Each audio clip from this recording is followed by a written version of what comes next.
अब द्वितीय अध्याय हम लोग दूसरे अध्याय में प्रवेश कर रहे हैं।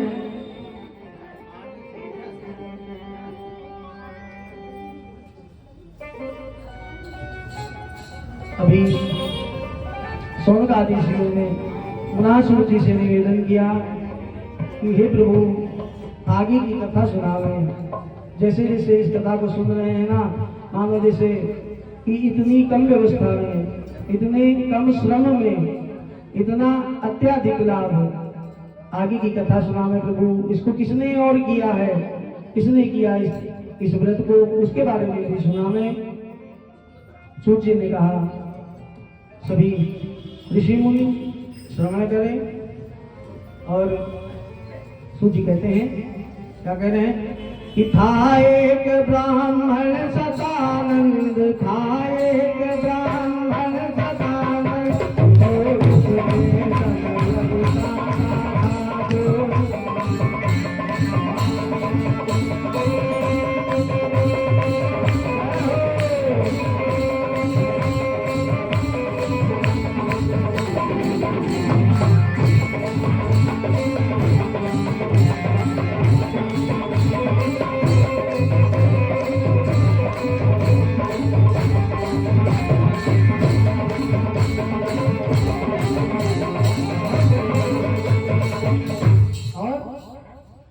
करके भी भिक्षा पैदली, करके भी भिक्षा पैदली,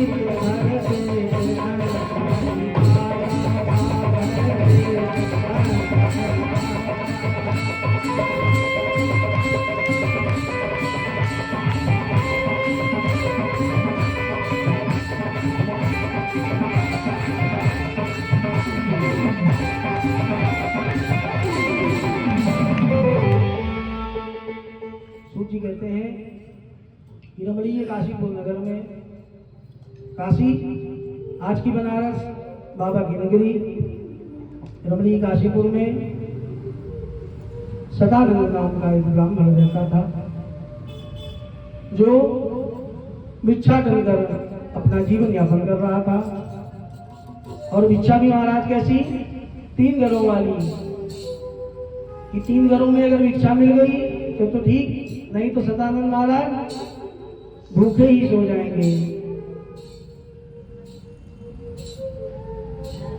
अब पीछे वाली भाभी मालूम क्या बता रही, एक दिन राजेंद्र बताने लगा, नारगल वाला था, मुझे लग रहा वो वीरेंद्र, कुछ कथा चल रही थी, हम लोग अभिषेक कर रहे थे। तो अब वीरेंद्र महिलाओं के पास बैठा था उधर, तो बोला कि भाभी बड़ा सुंदर सुंदर गान कर रही है, क्या कर रही है, क्या कह रही थी भाई, बताओ हमको भी जरा। तो फिर अच्छा, तो वीरेंद्र ने बताया, क्या बताया, क्या पूछ रही थी भाभी। अब बोली कित्तम्बनी कित्तम्बनी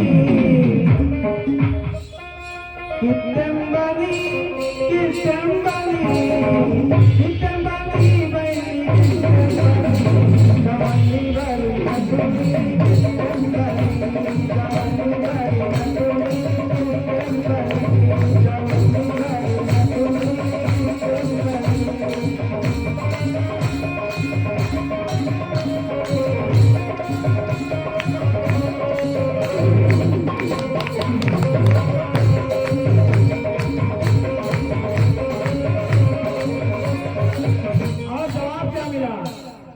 जवाब भी तो मिलेगा। मालूम हमने पूछा दत्ता जी आपसे फिर हाँ याद आ गया, दत्ता जी के आपसे बोला, विनोद दीक्षित जी के आपसे बोला था, वहां की बात है, याद आ गया। और जवाब क्या मिला, और बोली मुफ्त मकान,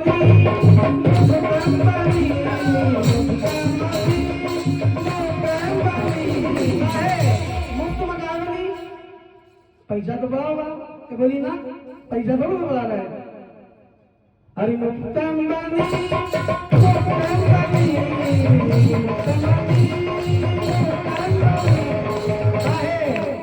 अंगंदैया बाजू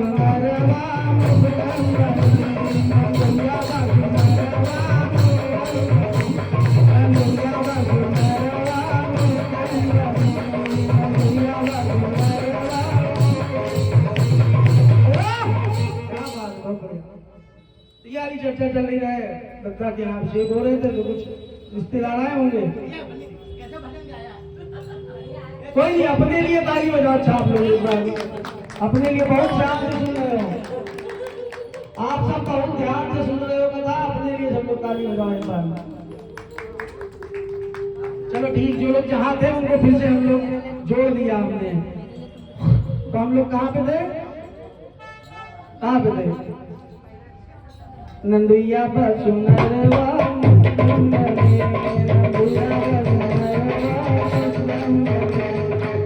यहाँ नहीं थे हम लोग, थे कहाँ? सतानंद जी के पास। हम लोग सतानंद जी के पास फिर वापस चलते हैं। क्या करते हैं कि 3 घर में ही खाली भिक्षाटन करते हैं, 3 घरों में भिक्षाटन करते हैं। अगर भिक्षा मिल जाती तो भोजन होता, अगर भिक्षा नहीं मिलती तो उस दिन जल पीकर सो जाते और भगवान का भजन करते हैं, पूजा पाठ करते हैं। भिक्षा मिली तो ठीक, नहीं मिली तो ठीक, भगवान के सहारे रह रहे हैं और कहते रहते हैं कि हमें जिस तरह आप रखोगे भगवान, उसी हाल में हम गुजारा करेंगे। सुनो न सुनो ये मर्जी है तुम्हारी, मगर हम पुकारना बंद नहीं करेंगे, हम आपको पुकारते ही रहेंगे, बुलाते ही रहेंगे। और दशा ठीक सतानंद भगवान की प्रार्थना करते हैं कि प्रभु हम आपको पुकारते ही रहेंगे, भगवान को पुकार रहे हैं सतानंद जी। हम लोग भी प्रयास करें भगवान के चरणों में जुड़ने का, हम लोग जुड़ सके। क्या कह रहे हैं सतानंद जी? और दशा मुझे दीन की भगवन, दशा मुझे दीन की भगवन, हमारे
लेकिन आप कौन हो?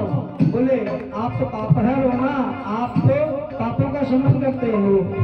सतानंद जी कहते हैं मैं नामी पापी हूँ और तू नामी पापहर हो। मैं नामी पापी हूँ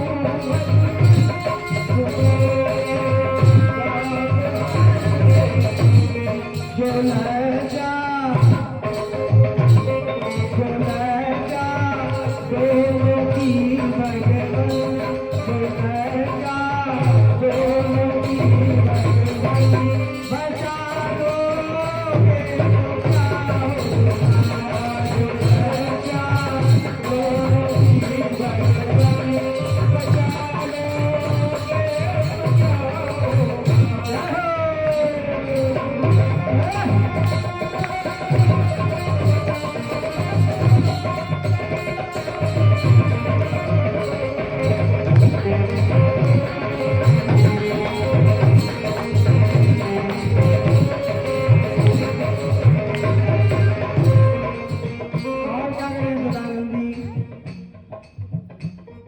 जिन्होंने तुमको करुणा कर पतित पावन बनाया है, जिन्होंने तुमको करुणा कर पतित पावन बनाया है, उन्हीं पति तो इस पावन, उन्हीं पति तो सुख पावन, बना लो फिर तो क्या होगा, उन्हीं पति तो सुख पावन,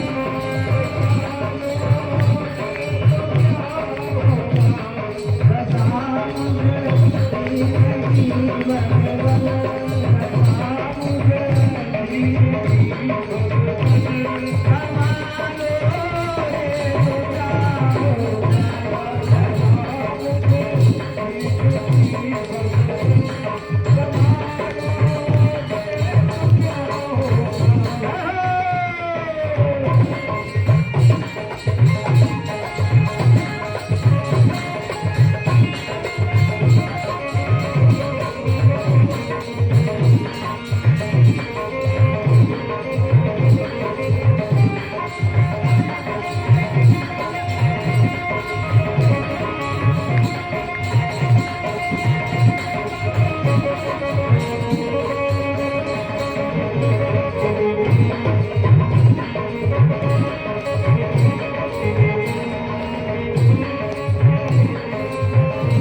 मुझे झूठा दिलासा देते हैं कि तुम परेशान मत होना, हम हैं तुम्हारे साथ, परेशान मत होना, हम हैं तुम्हारे साथ।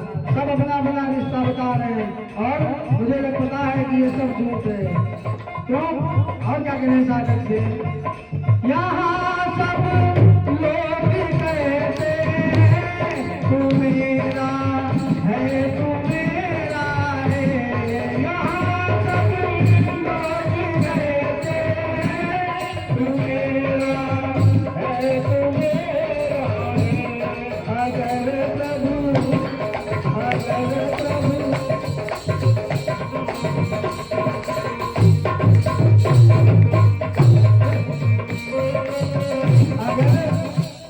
अगर प्रभु ये मेरा जगना मिटा दोगे तो क्या होगा,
तो गलिका सबको तो उतारा है प्रभु, अगर हमारे ऊपर भी नजर डाल लोगे तो क्या बिगड़ जाएगा प्रभु। है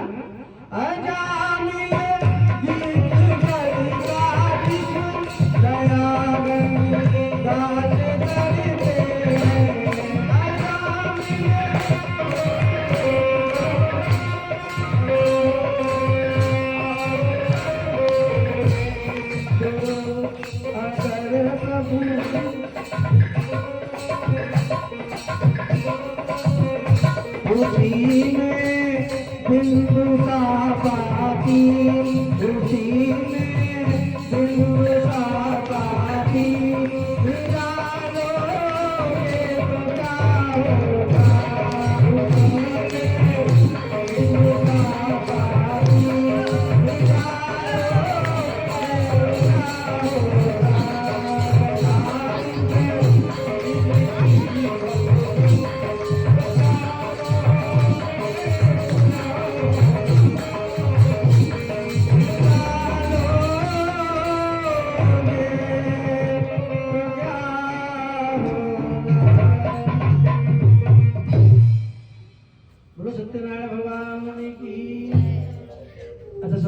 ने प्रार्थना की, भगवान प्रसन्न हुए। और वैसे भी कहते हैं कि ब्राह्मण से थोड़ा अधिक प्रेम करते हैं नारायण, थोड़ा सा ज्यादा, बहुत ज्यादा नहीं, थोड़ा सा विशेष ध्यान रखते हैं। क्यों? तो मैं नहीं दे रहा हूं, ये कुछ बात तुलसीदास जी कहते हैं कि विप्रधेनु गुरु संत हित लीन मनुज अवतार, निज इच्छा निर्मित तनु माया गुण गोपाल। भगवान ब्राह्मण गाय संतों के लिए, इस पृथ्वी के लिए, देवताओं के लिए, मनुष्यों के लिए जब अत्याचार होता है तो भगवान इस धरा पर आते हैं। और सुंदरकांड में भी एक चौपाई आई है, वह भी इसी तरफ संकेत करती है कि गोविंद धेनु देव हितकारी, गोविंद धेनु देव हितकारी,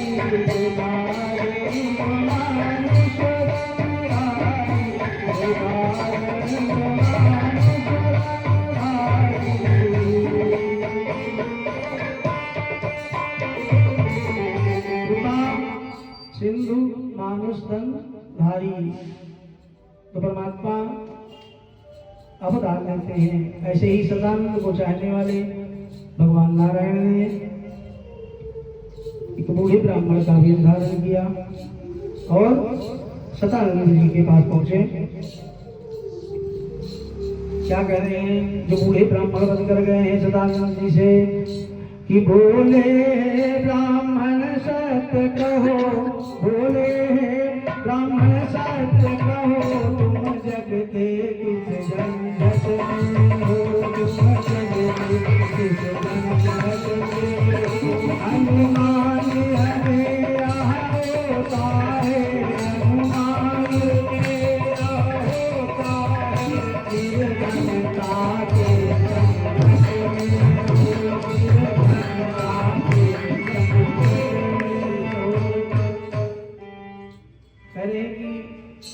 सदानंद हे ब्राह्मण, आप बताओ आप संसार के किस किस कष्ट में हो, क्या आप आ गई है? आपकी हालत, आपकी व्यवस्था, आपका पहनावा ओढ़ावा देखकर तो ऐसा प्रतीत होता है कि आप निर्धनता के संकट में हो, निर्धनता से घिरे हो, गरीबी से घिरे हुए हो और मुझसे सत्य को। सदानंद जी कहते हैं कि आपके रूप और स्वरूप को देखकर ऐसे प्रतीत होता है कि आप साक्षात हरि ही हो, नर के रूप में नारायण ही है। अगर प्रभु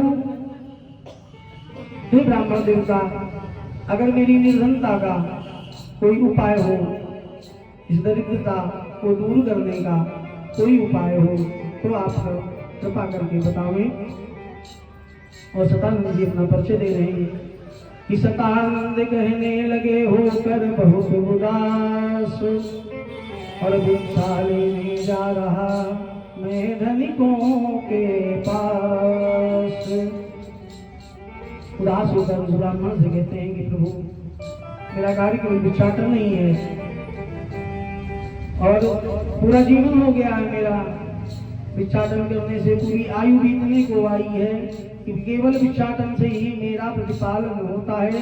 सब आयु बीतने को आई पर भाग्य अभी तक सोता है, मेरा भाग्य पता नहीं कहाँ अभी तक सो रहा है। अगर इस निर्धनता को मिटाने का आप कोई उपाय कर सके तो आपकी बड़ी दया होगी महाराज, आप इस निर्धनता से मुझे दूर करें। और जो भगवान बूढ़े ब्राह्मण बनकर आए हैं वह प्रसन्न मुद्रा में होकर बोले, क्या बोले? बोले गद गद हो बोले दीन बंधु, गद गद हो बोले दीन बंधु, दुख के पीछे बलता है, दुख के पीछे बलता है, आगे बंधु के बाद भी सवाना पूरे का गिरता है, पूरे का गिरता है, पूरे का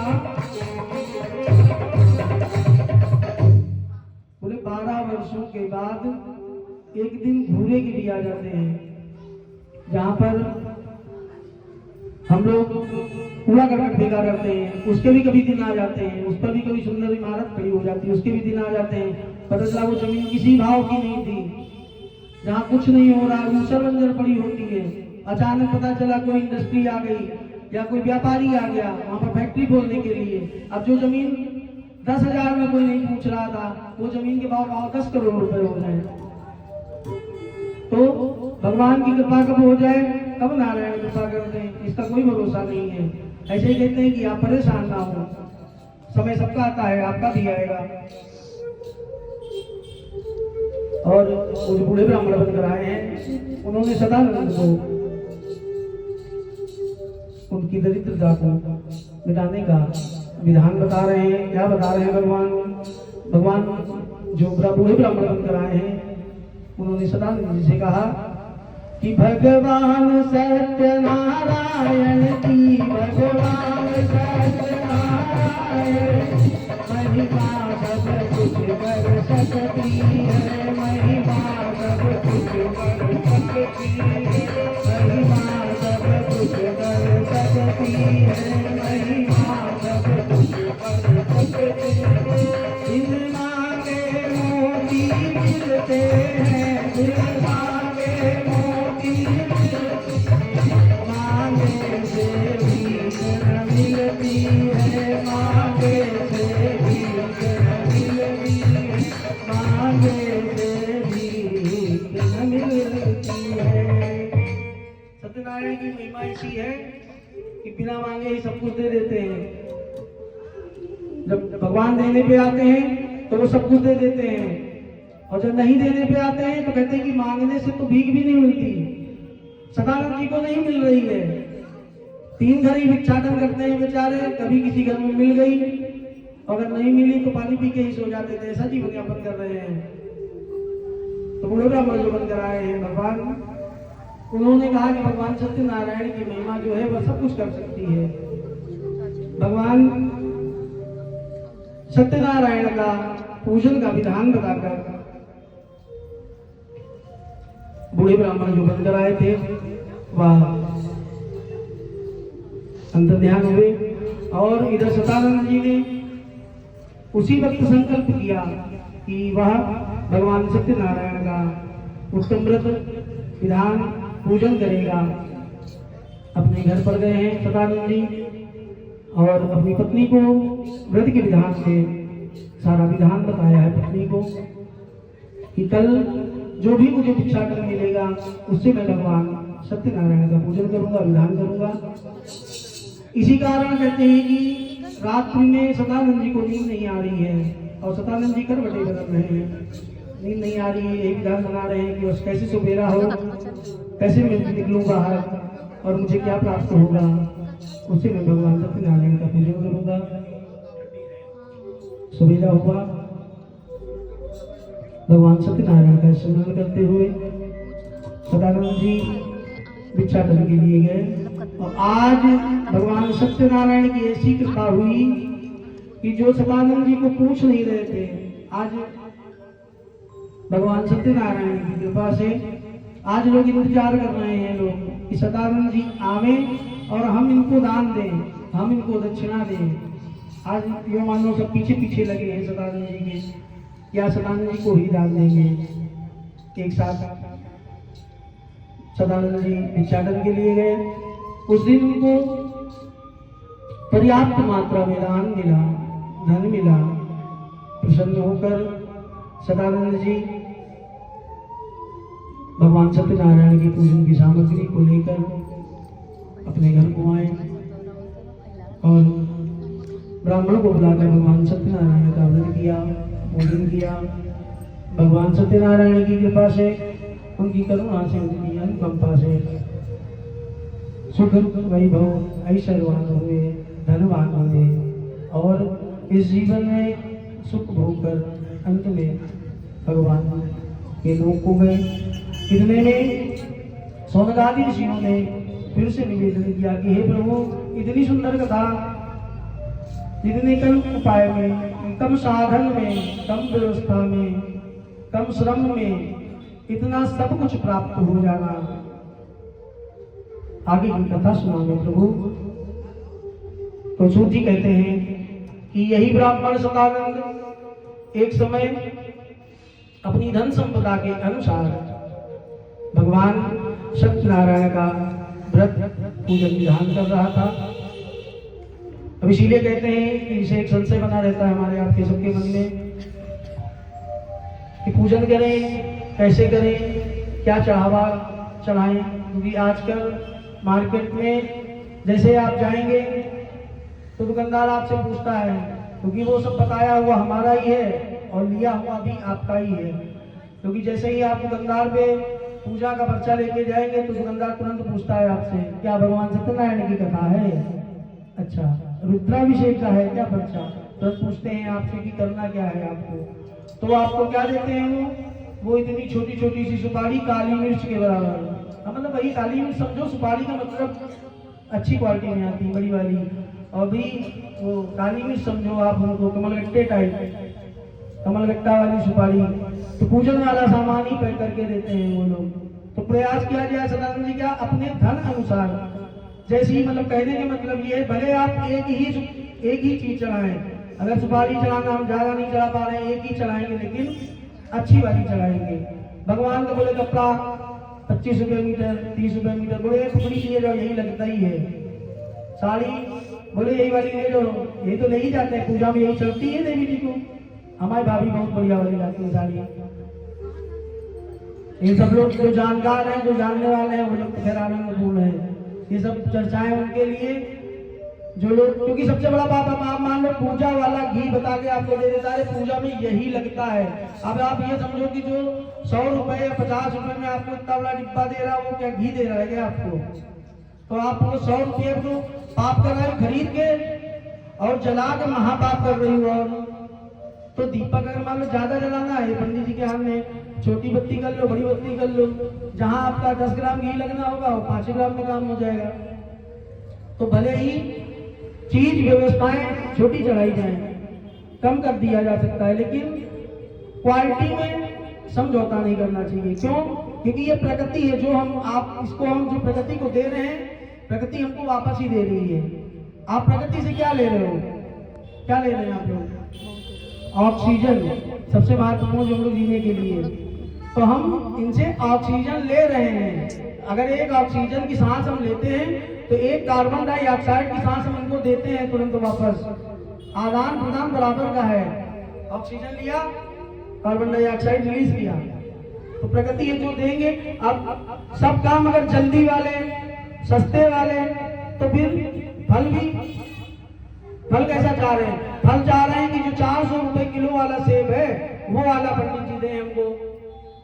और चढ़ाने के लिए बोले वो जो मार्केट में सबसे छुटकू वाला बेर टाइप का आता है ना सेब, वो वाला लेके जाएंगे चढ़ाने के लिए। अच्छा, आप चढ़ा रहे हैं बेर की तरीके से और फल चाह रहे हैं 400 रुपए वाला, तो मिलेगा? नहीं मिलेगा। लोग कहते हैं कि कृपा रुकी हुई है। कहाँ रुकी? को बीच में कोनो रुकावट है? ऊपर से कोनो चीज डाली जाए सीधे नीचे आ जाएगी। कहाँ रुकावट है? सबको दे रहे हैं भगवान, हमको भी दे, रुकावट कहाँ है? कृपा काहे नहीं कर रहे हैं? क्यों नहीं कृपा हो रही? कहाँ कृपा रुकी है? निर्मल बाबा आए थे, बोले कृपा रुकी है तुम्हारी। कहाँ रुकी भाई कृपा? कहीं बीच में जगह है नहीं फंसने वाली, जो फंस गई हो? कहाँ रुकी कृपा?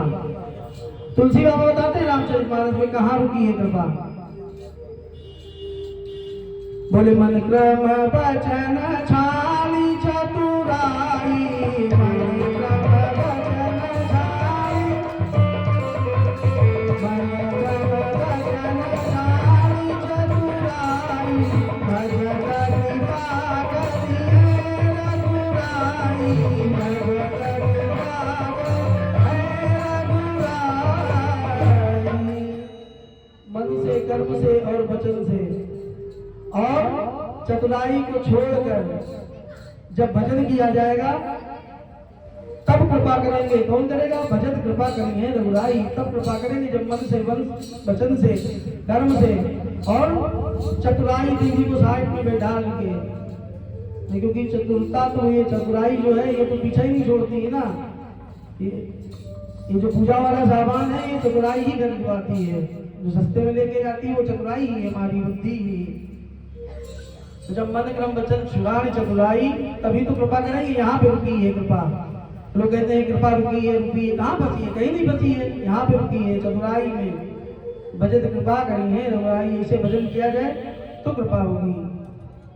तो अपने धन अनुसार सदानंद जी गरीब थे, भिक्षाटन कर लेकर आए। नारायण की कृपा हुई, आज सदानंद सेठ हो गए। तो अपनी व्यवस्था के अनुसार आज भगवान सत्यनारायण का पूजन विधान कर रहे हैं। इतने में एक लकड़हारा जो प्यास से व्याकुल है, अपनी प्यास को मिटाने के लिए वह सदानंद जी का घर ढूंढना है। और वह सदानंद जी के घर के सामने आकर रुकता और ऐसे देखता, अरे ये नहीं है। फिर चक्कर लगा के आता और फिर रुक जाता, नहीं नहीं नहीं ये नहीं है। 4-5-6 चक्कर लगा दिए उसने उतनी ही दूरी पर। तुरंत जब 7वीं बार वहां पर उपस्थित हुआ तो किसी से पूछा, अरे भैया यहाँ एक सदानंद ब्राह्मण की कुटिया हुआ करती थी, महाराज वो दिखाई नहीं दे रही। तो उन सज्जन ने कहा, अरे महाराज वो सतानंद जो वो ब्राह्मण थे उन्हीं का ये महल खड़ा हुआ है, कुटिया कहाँ रही? अब तो सतानंद सेठ हो गए हैं। अच्छा वो ढूंढ क्यों रहे हैं? प्यास से व्याकुल हो लग रहा, तो प्यास पानी पीने के लिए कहीं भी जा सकते थे ना। तो हजूर जी कहते हैं कि वह मित्र हैं सदानंद जी के लकड़हारे, क्योंकि कहते हैं गरीब का गरीब ही मित्र हो सकता है, गरीब का रईस कभी मित्र नहीं हो सकता है। क्यों? वो हमेशा आपको छोटा दिखाने की कोशिश करेगा। अगर हम छोटे हैं और हमारा कोई मित्र बहुत हाई फाई लेवल का है तो हमेशा वो हमको छोटा दिखाने की कोशिश करेगा। या तो वो हमेशा नौकर बनाकर रखेंगे, हमेशा छोटा ही रखेंगे, क्योंकि बड़ा अपने आगे या तो आप उनके समकक्ष हैं। अब एक मुख्यमंत्री दूसरा मुख्यमंत्री वो तो समकक्ष बैठ सकते हैं, एक विधायक दूसरा विधायक वो तो समकक्ष बैठ सकते हैं, लेकिन एक विधायक और एक सभासद उनमें दूरी बनी रहती है। विधायक जी यहाँ बैठे हैं तो सभासद जी को वो बराबरी नहीं मिल पाती। तो कहते हैं मित्रता जो है समकक्ष ही होती है। क्या तो प्रभु परमात्मा ही है ऐसी कृपा करने वाले, जो सुदामा को यही सदानंद जी हैं जो अगले जन्म में सुदामा होंगे। केवल भगवान ही मित्र बना सकते हैं, एक गरीब को भगवान ही मित्र बना सकते हैं। समाज कभी स्वीकार नहीं कर सकता उन चीजों को। तो कहते हैं कि वो लकड़हारा जो है सदानंद जी का मित्र है, क्योंकि दोनों ही गरीब थे, दोनों ही मित्र थे। तो अपने मित्र की कुटिया को ढूंढना है।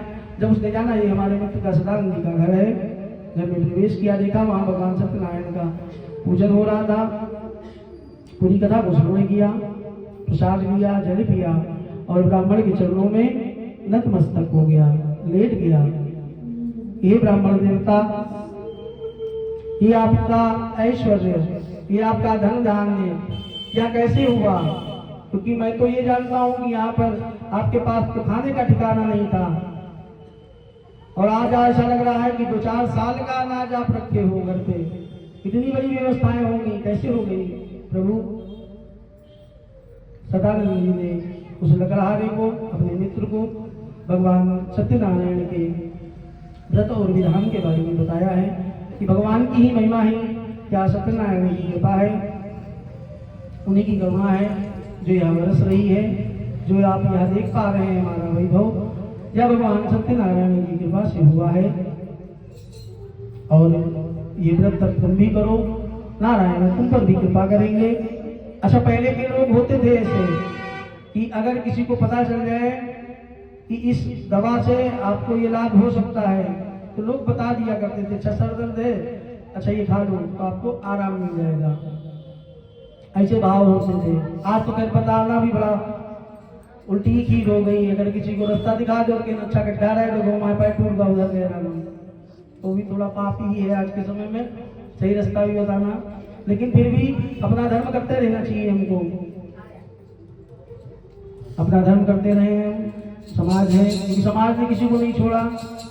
भगवान शंकर भी एक बार आ गए थे पृथ्वी पर रोने करते करते, तो उनको तक नहीं छोड़ा। दोनों लोग बैठे थे बैल पे, बाबा नंदी पर सवारी कर रहे थे, बोले देखो कितने निर्दयी लोग हैं ये, इस जानवर का बिल्कुल सत्यानाश कर देंगे, दोनों के दोनों चढ़े हैं, तो दया नहीं कर रहे हैं जानवर पर। भगवान ने सुना, बोले अच्छा है पार्वती तुम उतर जाओ, हम अकेले बैठेंगे। पार्वती जी को उतार दिया, आगे चार लोग और मिले। बोले देखो कितना निर्दयी है, खुद तो बैठा है और पत्नी को देखो पैदल चला रहा है, कितना निर्दयी आदमी है। बोले बाबा ने फिर सुना, बोले ऐसा है देवी अब तुम बैठ जाओ। देवी जी को बैठा दिया, तो पैदल हो गए। फिर बैठा दिया हम लोग, अपना पैदल हो गए, देवी जी को बैठा दिया। तो बोले कि अब समाज क्या कह रहा है, देखिए तो औरत के गुलाम हैं, देखिए कैसे कैसे लोग हैं संसार में, औरत के गुलाम हैं, पीछे पैदल पैदल जा रहे हैं, उनको देखो बैल पे बैठा ला है आराम से, खुद पीछे पीछे जा रहे हैं। तो स्त्री के गुलाम ऐसे ही लोग होते हैं। बोले अच्छा ठीक, उनको भी उतार दिया। बोले देवी समाज जीने नहीं देगा, तुम भी उतर आओ। दोनों लोग पैदल चलते हैं। फिर 4 बुजुर्गवार मिले, अनुभव लिए अपना, उन्होंने बताया अच्छा, बोले देखो कितने गंवार लोग हैं, जानवर खाली जा रहा है, कोई नहीं बैठा है, और देखो कितने गंवार हैं, पैदल जा रहे हैं, जानवर खाली जा रहा है, बिल्कुल मति है ही नहीं इनपे। तो समाज तो किसी तरीके से छोड़ता ही नहीं है उनको, हम कुछ भी करें अच्छा कर लें तब भी खराब है, खराब करेंगे तो खराब ही है, अच्छा है तो अच्छा ही है। इसलिए अपना कर्म करते रहना चाहिए इंसान को, लग रहा रहने। व्रत और विधान के बारे में सदानंद जी से जानकारी इकट्ठा की और लकड़ी बेचने के लिए नगर में चला, धनवान लोगों की। नगर में जाकर उसको अपनी लकड़ियों की 4 गुनी ज्यादा कीमत मिली। जिस दिन अगर 10 रुपए की बिकती थी तो उस दिन 50 रुपए मिले उन्हें। भगवान सत्यनारायण की कृपा से उनका धन, उनकी लकड़ियां अधिक दाम में बिकी। लकड़हारा प्रसन्न होकर पके केले के फल, दूध, दही, घी, शक्कर, शहद इत्यादि प्रसाद के लिए उत्तम सभाया बनवाकर सब पूजन का सामग्री लेकर अपने घर को गया और अपने स्वजन परिवार के सहित भगवान सत्यनारायण का पूजन किया, ध्यान किया। भगवान सत्यनारायण की कृपा से धनवान हुआ, ऐश्वर्यवान हुआ और इस जीवन में सुख भोगकर अंत में श्री नारायण के रूप हो गया। इति श्री स्कंद पुराणे देवा खंडे सत्यनारायण कथायां द्वितीयोध्याय संपूर्ण। सत्यनारायण भगवान की